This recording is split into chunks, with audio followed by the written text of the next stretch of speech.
Dessert কিন্তু আমরা কম বেশি সবাই লাইক করি, আর ইফতারে ভাজা পোড়া খাওয়ার পরে মন চায় একটু ঠান্ডা কোনো ডেজার্ট খাই। তো আজকে আমি একটা গুড়ের পায়েস দেখাবো, যেটা কিনা খুবই সহজ এবং খুবই অল্প সময়ের মধ্যে হয়ে যায়। যে কোনো চাল দিয়ে কিন্তু পায়েস বা ফিরনি হয়, তবে পোলাও চাল দিয়ে কিন্তু সবচেয়ে বেশি মজা হয়। আমার বাসায় গ্রাম থেকে আনা পোলাও চাল ছিল, সো আমি 1 কাপের চেয়ে একটু কম দিয়েছি চাল। ভালো করে ওয়াশ করে নিয়েছি। এরপরে আমি চালগুলোকে ভিজিয়ে রেখেছি।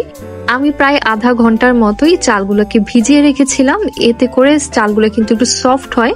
আর যখন আমরা চালটা রান্না করব তখন কিন্তু এটা সিদ্ধ হতে খুব কম সময় লাগবে, সো এর জন্য আগে থেকে ভিজিয়ে রাখা কিন্তু খুবই ভালো। আজকে পায়েস রান্না করার জন্য আমি এখানে 1 লিটার দুধ ব্যবহার করব। 1 কাপের চেয়ে যদি কম চাল হয়ে থাকে তাহলে 1 লিটার দিয়ে খুব ভালো মতো পায়েসটা হয়ে যাবে। এরপর একটু গরম মশলা ব্যবহার করব, এখানে 2টা তেজপাতা দিয়েছি আর 2টা এলাচ ব্যবহার করেছি।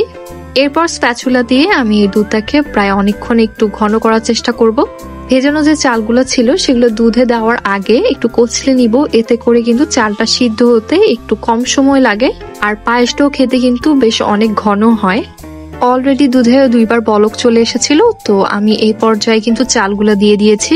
নিচে যাতে না লেগে যায় এজন্য একটু কিছুক্ষণ নাড়াচাড়া করতে হবে, কারণ এটা যদি নিচে লেগে যায় তাহলে কিন্তু খেতে ভালো লাগবে না। 15 থেকে 20 মিনিটের মতো এখানে একটু জাল করলে এরপর চালটা খুব ভালো মতো সিদ্ধ হবে। আমার ফ্রিজে খেজুরের গুড় ছিল, সো সেগুলাকে আমি একটু নরমাল করার জন্য বাটিতে নিয়ে এরপরে ওভেনে দিয়েছিলাম। 1 মিনিট গরম করে নিলেই কিন্তু এই গুড়টা একদম লিকুইড হয়ে যাবে। যখন পায়েসের মধ্যে গুড়টা দেওয়া হবে তখন চুলাটা বন্ধ করে রাখলে কিন্তু আর দুধটা ফাটবে না। শক্ত থাকা অবস্থায় গুড়টা দিলে কিন্তু অনেক সময় মিশতে চায় না, আর চুলা জ্বালানো অবস্থায় দিলেও অনেক সময় মিশতে যায় না, দুধটা ফেটে যায়। গুড়টা দেওয়ার পরে এরপর স্প্যাচুলার সাহায্যে এটাকে মিশিয়ে নিতে হবে ভালো মতো। এরপর আবার কিছুক্ষণ জাল করে নিতে হবে। এরপর আরো 7 থেকে 8 মিনিট গুড় এবং এই দুধের যে মিশ্রণ সেটা জাল করে নিয়েছি। এরপর কিছু কাঠবাদাম, কাজু বাদাম, কিশমিশ আপনাদের ইচ্ছা মতো দিতে পারেন পায়েসের মধ্যে। আর রান্নার পরেই ডেকোরেশনের কাজেও কিন্তু এটা ব্যবহার করা হবে। আপনারা পায়েসের স্বাদটাকে আরো বেশি দ্বিগুণ করার জন্য কিন্তু এখানে ড্যানিশ ব্যবহার করতে পারেন। আমি কিছুটা গুঁড়া দুধ ব্যবহার করেছি। এই গুড়ের পায়েসটা রান্না করা কিন্তু অনেক অল্প সময়ের মধ্যেই হয়ে যায়। আর গুড়ের পায়েস অনেকে গরম গরম খেতে পছন্দ করে, কিন্তু আমার একেবারে ঠান্ডা হয়ে গেলে খেতে ভালো লাগে। পায়েসটা ঠান্ডা করে এরপরে আমি বাদাম এবং কিশমিশ দিয়ে একটু সুন্দর করে ডেকোরেশন করলাম।